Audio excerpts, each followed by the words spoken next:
이사야 1장 21절에서 31절 말씀을 한 목소리로 읽겠습니다. 신실하던 성읍이 어찌하여 창기가 되었는고, 정의가 거기에 충만하였고 공의가 그 가운데에 거하였더니 이제는 살인자들 뿐이로다. 내 은은 찌꺼기가 되었고 내 포도주에는 물이 섞였도다. 내 고관들은 패역하여 도둑과 짝하며 다 뇌물을 사랑하며 예물을 구하며 고아를 위하여 신원하지 아니하며 과부의 송사를 수리하지 아니하는도다.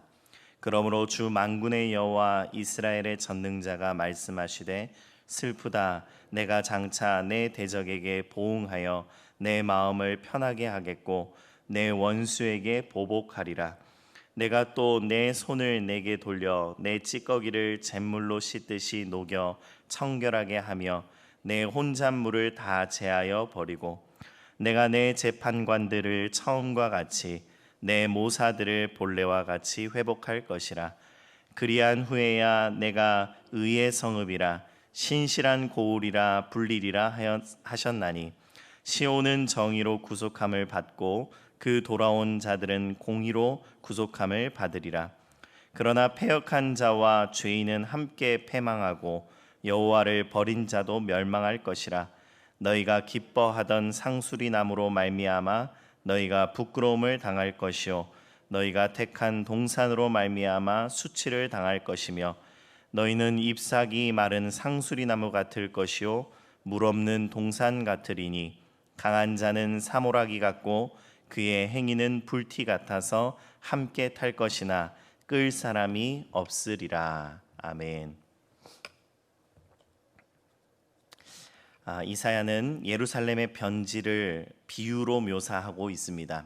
22절 말씀에 보면 내 은은 찌꺼기가 되었고 포도주에는 물이 섞였다라고 말씀하고 있습니다. 순수했던 것이 불순해졌고 귀했던 것이 천해졌다라고 이야기하고 있습니다.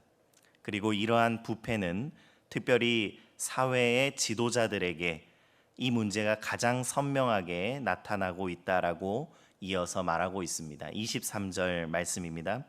내 고관들은 패역하여 도둑과 짝하며 다 뇌물을 사랑하며 예물을 구하며 고아를 위하여 신원하지 아니하며 과부의 송사를 수리하지 아니하는도다. 여러분, 지도자들은 공동체를 바로 세워야 할 사람들입니다. 지도자들은 하나님의 정의를 실현하고 약자를 보호해야 될 사람들입니다. 그런데 오히려 이 지도자들이 탐욕의 중심에 서 있다라고 고발하고 있습니다. 정의를 세워갈 사람들이 불의를 만들고 있다라고 말하고 있습니다. 그런데 성경은 이러한 사회적 불의가 단순히 윤리의 문제가 아니라 우상 숭배의 결과다라고 말씀하고 있습니다. 29절 말씀에 보면 상수리 나무 그리고 너희가 택한 동산이 나오는데 이것은 우상 숭배를 상징하는 것입니다. 왜 우상 숭배가 사회적 불의로 이어지는 것입니까? 여러분, 우상 숭배는 하나님을 떠나서 다른 힘을 의지하는 것입니다. 다시 한번, 이 우상 숭배라는 것은 쉽게 말해서 하나님을 떠나 다른 힘을 의지하는 것입니다. 더 나아가서 하나님의 능력을 자신의 목적을 위해서 사용하려는 태도입니다. 하나님께 자신을 맡기지 않고 자신의 욕망과 성공을 최고로 삼는 것입니다. 그 결과는 무엇입니까? 그 결과는 이웃을 사랑하는 것이 아니라 이웃을 이용하게 됩니다. 자신의 욕심을 이루기 위해서 힘없는 사람을 희생시키고 늘 공동체보다 자신의 이익을 앞세우게 됩니다. 그래서 사회적 불의는 단순히 사람이 착하지 않아서 일어나는 일이 아니라 하나님과의 관계가 무너질 때 함께 무너지는 것임을 우리는 늘 기억해야겠습니다. 부패한 백성을 향해서 하나님께서는 심판을 선언하고 계십니다. 그러나 중요한 것은 이 심판의 목적입니다. 25절과 26절 말씀을 보십시오. 내가 또 내 손을 내게 돌려 내 찌꺼기를 잿물로 씻듯이 녹여 청결하게 하며 내 혼잣물을 다 제하여 버리고 내가 내 재판관들을 처음과 같이 내 모사들을 본래와 같이 회복할 것이라. 그리한 후에야 네가 의의 성읍이라 신실한 고울이라 불리리라 하셨나니. 여러분, 하나님의 심판은 파괴가 아니라 회복을 늘 목적으로 하고 있음에 우리는 주목해야 합니다. 금속을 재련하는 이 장인처럼 불을 통과시키는 이유는 금속을 없애려고 하는 것이 아니라 그 안에 들어있는 불순물을 제거하기 위함입니다.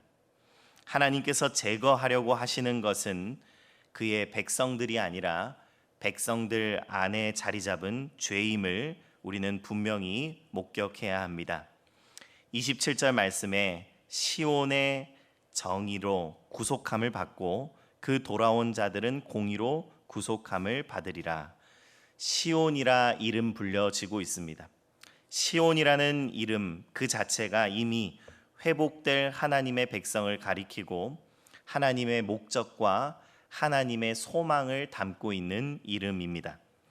하나님께서는 당신의 백성들을 불에 통과하게 하시지만 결국은 더 순결한 백성으로 회복시키는 분이신 줄 믿으시기 바랍니다. 28절 말씀을 보십시오. 그러나 패역한 자와 죄인은 함께 패망하고 여호와를 버린 자도 멸망할 것이라. 여러분, 앞서서 하나님께서는 회복의 길을 여시는 분이다라고 말씀을 드렸습니다. 그러나 끝까지 하나님을 거부하는 사람들은 어떻게 됩니까? 그들은 결국 자신이 선택한 길의 결과를 맞게 됩니다. 그들이 끝까지 붙들었던 상수리 나무, 그들이 끝까지 선택했던 동산은 우상 숭배를 상징하고 그렇게 그들이 의지했던 상수리 나무는 결국 마른 잎사귀처럼 시들게 되며 그들이 선택했던 동산은 물 없는 동산처럼 황폐해질 것이다 라고 선포합니다. 그리고 31절 말씀에 보면 강한 자는 사모라기 같고 불티 같아서 함께 탈 것이다. 그러니까 스스로 지혜롭다 여기고 스스로 강하다고 생각했던 사람은 가장 쉽게 타버리는 사모라기와 같다라고 말씀합니다. 사랑하는 성도 여러분, 하나님께 돌아오는 사람은 정결케 되지만 끝까지 하나님을 거부하는 사람은 멸망을 경험하게 될 것이다. 그들이 붙들었던 상수리 나무와 그들이 선택했던 동산과 함께 사모라기처럼 불타게 될 것이다 라고 말씀합니다. 성도 여러분, 하나님의 불은 파괴하는 불이 아니라 정결케 하는 불입니다. 우리의 삶에도 이해가 되지 않는 연단의 시간들이 분명히 있을 것입니다. 그러나 하나님의 손길 안에 머무는 사람은 그 연단을 통해 더욱더 순결해지고 더 성숙해지기 마련입니다. 하나님께서 우리를 무너뜨리려고 하시는 것이 아니라 회복해 하시기 위해서 이 연단을 허락했기 때문입니다. 반대로 하나님을 끝까지 거부하는 사람은 자신이 의지했던 것들과 함께 사라지고 말 것입니다. 사랑하는 성도 여러분, 우리는 하나님과의 관계를 무엇보다 먼저 바로 세워나가야 합니다. 그 관계가 회복될 때에 이웃과의 관계가 회복되고 우리의 삶 속에서도 정의와 공의를 실천하는 주님의 자녀가 될 것입니다. 오늘 이 시간 함께 기도하며 나아갈 때에 하나님 아버지, 하나님과의 관계를 내가 바로 세우게 하여 주시옵소서.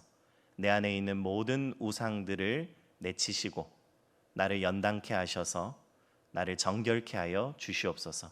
오직 주님만 바라보는 주의 자녀 되게 하여 주시옵소서. 함께 기도하는 주의 자녀들 되기를 간절히 축복합니다. 함께 기도하겠습니다. 하나님 아버지, 이 세상이 악한 것이 윤리의 문제나 사람의 착하고 그릇된 것의 문제가 아니라 하나님과의 관계의 문제임을 우리가 이 시간 깨닫습니다. 하나님 아버지, 다른 무엇보다도 하나님과의 관계를 최우선하는 우리 모두가 될 수 있도록 은혜 허락하여 주시옵소서. 하나님 아버지, 우리가 살아가며 예상치 못하는 일들, 또 우리가 이해하지 못하는 일들을 겪을 때가 참 많이 있습니다. 그러나 그 연단의 시간에 오직 하나님의 손길에 붙들려 하나님의 음성을 들으며 하나님의 말씀을 붙들며 주님께서 나에게 무엇라 말씀하시는지, 주님께서 나를 어떻게 정결케 하시는지, 나를 어떻게 성숙하게 하시는지 바라보는 주의 자녀들 될 수 있도록 은혜 허락하여 주시옵소서. 하나님, 우리가 모든 우상들을 버리고 오직 여호와 하나님만을 의지하며 신뢰하며 하나님만을 찬송하는 주의 자녀들 되게 하여 주시옵소서. 모든 말씀 예수 그리스도의 이름으로 기도드립니다. 아멘.